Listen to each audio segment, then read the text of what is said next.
Hi guys, इस video में हम आपके साथ डिस्कस करेंगे मास कम्युनिकेशन से रिलेटेड उन सभी पीवाईक्यूज को जो एग्जाम में आने के चांसेस बहुत ज़्यादा हैं और ऐसे सवाल एग्जाम में बार बार देखने को मिलते हैं।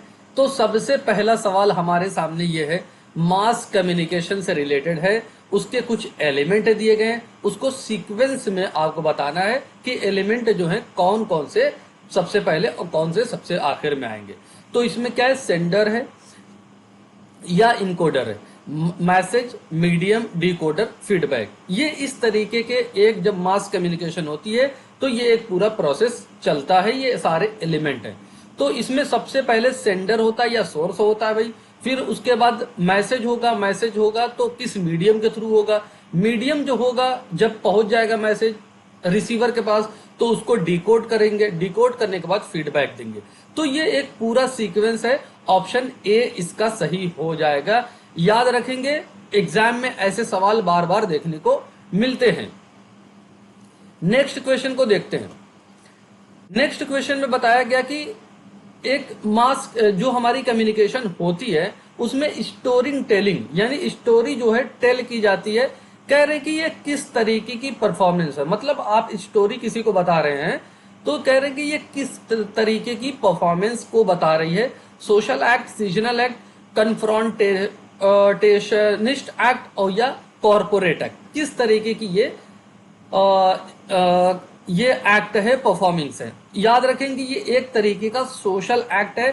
क्यों है? क्योंकि स्टोरी टेलिंग जो होती है इसमें दो तरीके के लोग होते हैं, एक स्टोरी टेलर होता है और सामने जो होती है ऑडियंस होता है। यानी स्टोरी टेलर किसको बताएगा भाई? स्टोरी ऑडियंस को बताएगा। तो ऑडियंस को क्या बताता है? अपने इमोशंस शेयर करता है और अपने कल्चर्स को, अपने एटीट्यूड्स को, सारी चीजों को शेयर करता है, बिलीफ्स को, वैल्यूज को। तो ये किस तरीके का है? ये एक सोशल एक्ट है। आई होप ये बात समझ में आई होगी। अब यहाँ पे तीसरे सवाल में हमारा क्या है कि फीचर्स बताए गए। कैसे फीचर्स हैं भाई? मास कम्युनिकेशन के। याद रखेंगे ऐसे सवाल एग्जाम में बार बार देखने को मिलते हैं।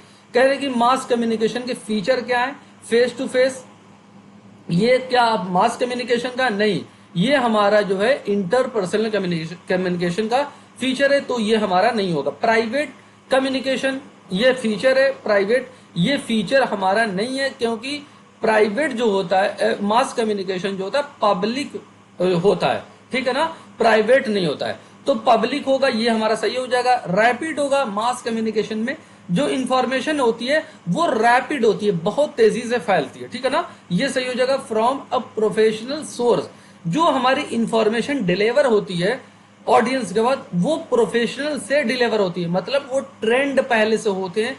जैसे आपके जर्नलिस्ट हो गए, आपकी मीडिया ऑर्गेनाइजेशंस हो गई, ये क्या है? आपके प्रोफेशनल्स हैं जो ट्रेंड होते हैं। ये हमारा ई भी सही हो जाएगा, आपका ऑप्शन सी डी ई सही हो जाएगा, जो थर्ड में दिया गया है।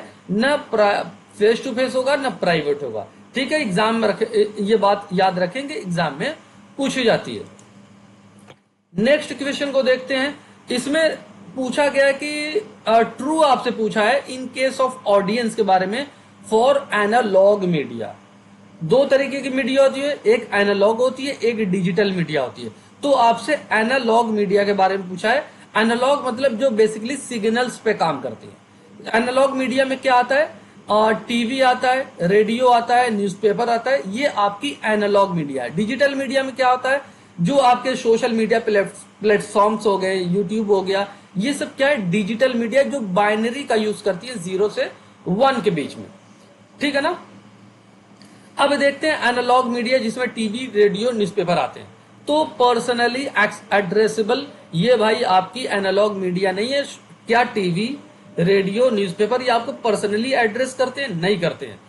एक्टिव कंपेनर क्या है भाई? यहाँ पे टीवी, रेडियो, न्यूज़पेपर क्या है? ये आपको एक्टिव कंपेनर यहाँ पे देखते हैं? नहीं, पैसिव होते हैं, कोई भी फीडबैक वगैरह नहीं होता है।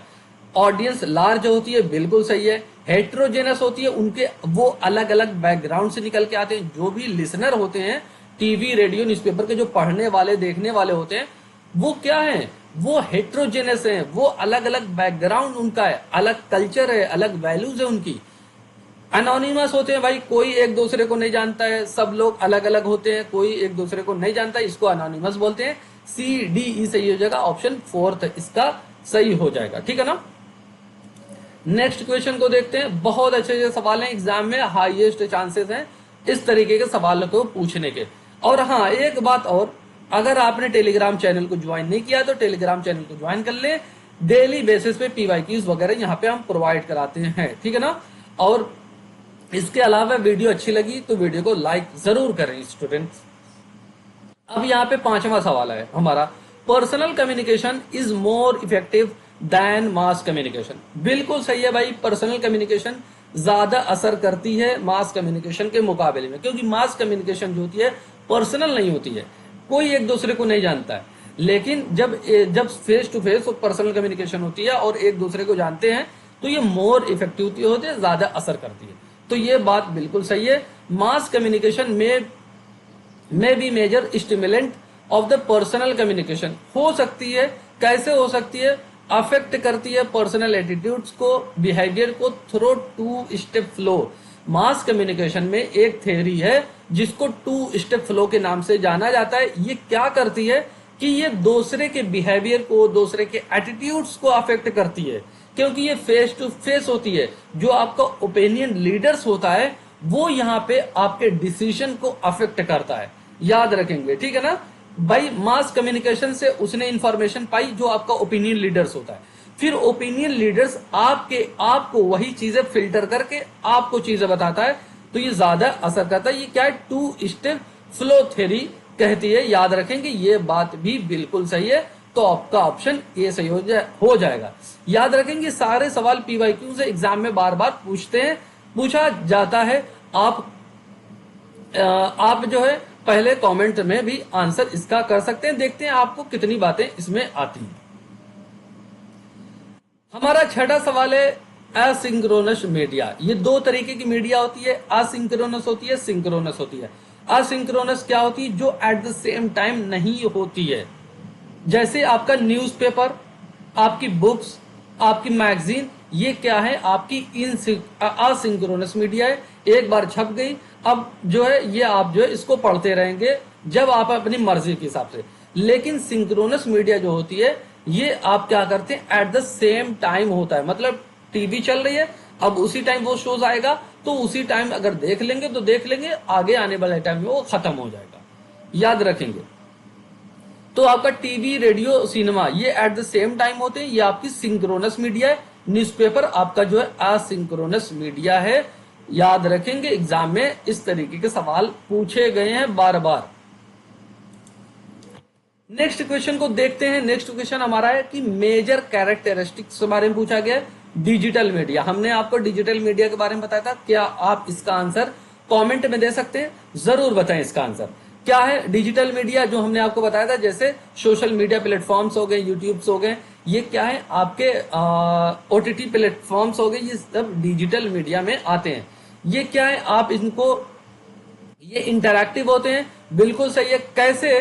क्योंकि आप कमेंट कर सकते हैं, आप लाइक कर सकते हैं, आप शेयर कर सकते हैं। ये इंटरैक्टिविटी बढ़ाते हैं, मतलब कम्युनिकेशन को शेयर्ड मीनिंग, मतलब यहाँ पे इंगेज रखने की बात कर रहे हैं। ऑटोमेशन का मतलब क्या है? आप लोग देखते होंगे, यूट्यूब आपने खोल दिया तो रिकमेंडेशन वगैरह में ऑटोमेटिक आपको आती रहती चीजें, कंटेंट वगैरह ऑटोमेटिक डिलीवर हो जाते हैं। ये सब क्या? ऑटोमेशन पे लगाए थे। एक बार आपने किसी चीज को सर्च किया, अब उसी तरीके से रिलेटेड सारी चीजें आपके सामने आती रहेंगी।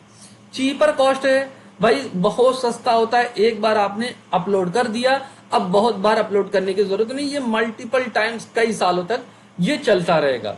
ये भी बात सही है, ये भी सही है।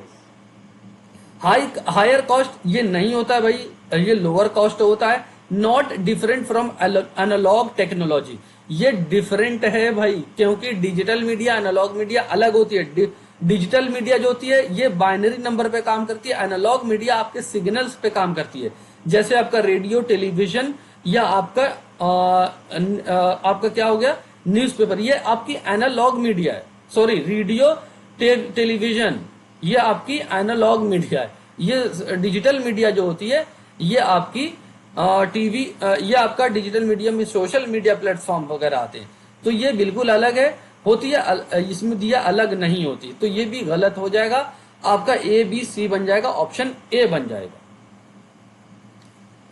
नेक्स्ट क्वेश्चन को देखते हैं, ये हमारा आखिरी सवाल है, इसमें आपसे पूछा गया है मास कम्युनिकेशन में print is considered as, print को किस तरीके से माना जाता है, फोक मीडियम, इलेक्ट्रॉनिक मीडियम, बता रहे हैं कि एक तरीका है, एक जरिया है मैसेज को पहुंचाने का, मैकेनिकल या ऑर्डिनरी मीडियम, किस तरीके का मीडियम है प्रिंट जो है भाई एक मैकेनिकल मीडियम है। क्यों मैकेनिकल मीडियम है? क्योंकि यहाँ पे प्रिंटिंग प्रेस होता है भाई, आपकी न्यूज़पेपर, आपकी बुक्स, आपकी मैगजीन छपती है, किससे छपती है? प्रिंटिंग मशीन से छपती है। जब मशीन होगी तो मैकेनिकल मीडियम हो जाएगा। फोक मीडियम क्या होता है? आपका डांस वगैरह, पॉपेट्री वगैरह, ये क्या है? आपका एक मीडियम है, मैसेज पहुंचाने का तरीका है डांस वगैरह से। इलेक्ट्रॉनिक मीडियम क्या होती है? ये आपका इलेक्ट्रॉनिक जैसे डिजिटल टूल्स वगैरह हो गए, उस तरीके की यहाँ पे बात करते हैं। ऑर्डिनरी मीडियम ये कोई तरीका नहीं होता है, आप लोग इसको याद रखेंगे, एग्जाम में बार बार पूछा जाता है। अगर वीडियो अच्छी लगी तो वीडियो को जरूर लाइक करें और कमेंट सेक्शन में अपना आंसर जो है जरूर शेयर करें कि आपके कितने आंसर सही थे। Thank you for watching video. God bless you all.